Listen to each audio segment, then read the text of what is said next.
जय हिंद विद्यार्थियों। आज हम लोग वर्ग 10 के रसायन शास्त्र के भाग 2 पढ़ेंगे।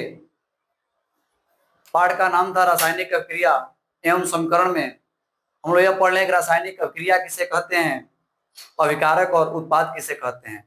तो आज हम लोग को पढ़ना है रासायनिक समीकरण किसे कहते हैं। जब रासायनिक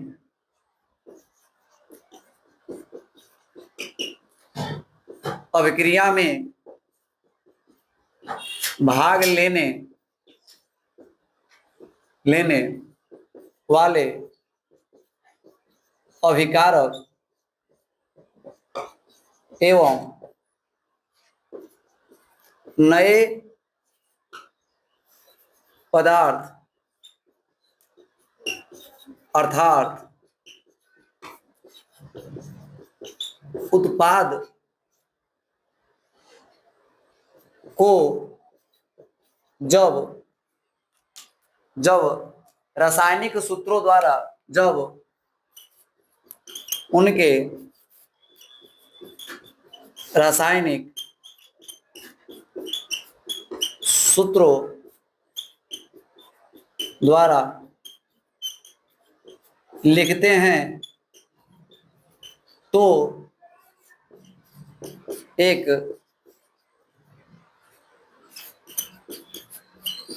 समीकरण प्राप्त होता है जिसे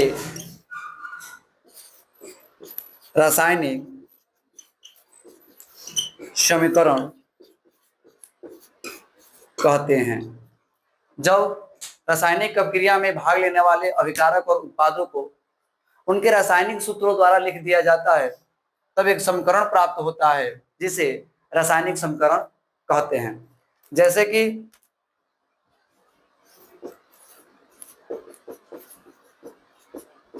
हाइड्रोजन और ऑक्सीजन संयोग करके जल का निर्माण करते हैं। अब हम लोग हाइड्रोजन के लिए H और ऑक्सीजन के लिए O2 का प्रयोग करते हैं तो यह H2O का निर्माण करता है। जो आपका यह नीचे वाला है H+O2 यह आपका रासायनिक समीकरण है। अर्थात जब रासायनिक अभिक्रिया में भाग लेने वाले अभिकारक और उत्पादों को उनको रासायनिक सूत्रों या संकेतों के द्वारा लिखा जाता है तो उसे रासायनिक समीकरण कहते हैं। आप इसका स्क्रीनशॉट ले लीजिए। अब हम लोग पढ़ेंगे कि रासायनिक समीकरण जो रासायनिक अभिक्रिया हैं इसके प्रकार। तो रासायनिक अभिक्रिया के प्रकार का अगर बात किया जाए तो एक आपका संयोजन अभिक्रिया होता है, एक आपका वियोजन अभिक्रिया, इसी को कहीं कहीं अपघटन अभिक्रिया भी कहा जाता है। एक आपका विस्थापन या एकल विस्थापन अभिक्रिया होता है, एक आपका द्विविस्थापन अभिक्रिया होता है, एक आपका ऑक्सीकरण अभिक्रिया होता है, एक आपका अवकरण अभिक्रिया होता है, एक आपका रेडॉक्स अभिक्रिया होता है, एक उदासीनीकरण अभिक्रिया होता है। इसके बाद आपका ऊष्माक्षेपी अभिक्रिया होता है, ऊष्माक्षेपी अभिक्रिया होता है, एक आपका ऊष्मा शोषी अभिक्रिया होता है, ऊष्मा शोषी अभिक्रिया होता है। यह है आपके वर्ग 10th में जो अभिक्रिया के प्रकार है वह यही सब पढ़ना है कि संयोजन अभिक्रिया क्या है, वियोजन अभिक्रिया क्या है, विस्थापन अभिक्रिया क्या है, यह सारी अभिक्रियाओं के बारे में पढ़ना है। और हम लोग एक एक अभिक्रिया के बारे में पढ़ेंगे कि संयोजन अभिक्रिया क्या होता है, वियोजन अभिक्रिया क्या होता है, अपघटन अभिक्रिया क्या होता है, द्विविस्थापन क्या होता है।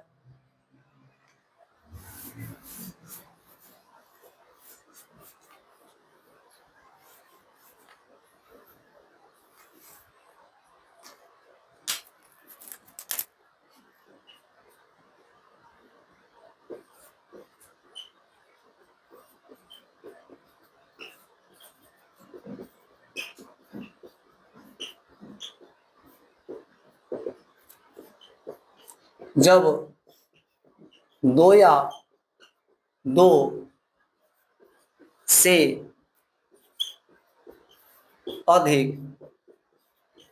पदार्थ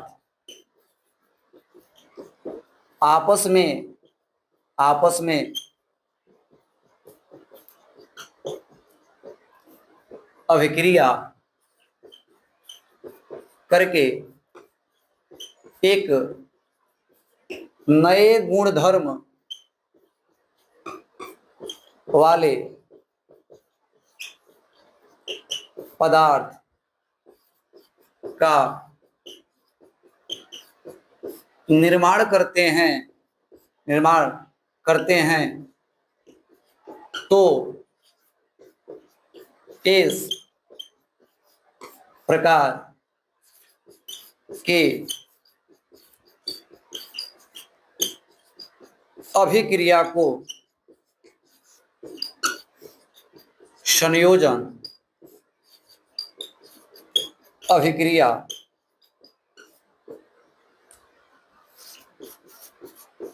कहते हैं। जब दो या दो से अधिक पदार्थ आपस में अभिक्रिया करके एक नए गुणधर्म वाले पदार्थ का निर्माण करते हैं तब उसे संयोजन अभिक्रिया कहते हैं। जैसे कि C+O2 यह आपका CO2 का निर्माण करता है। अब हम लोग इसके अगले भाग में पढ़ेंगे कि वियोजन अभिक्रिया क्या है, विस्थापन अभिक्रिया क्या है, द्विविस्थापन अभिक्रिया क्या है। यदि वीडियो अच्छा लगे तो लाइक कीजिए, कमेंट कीजिए।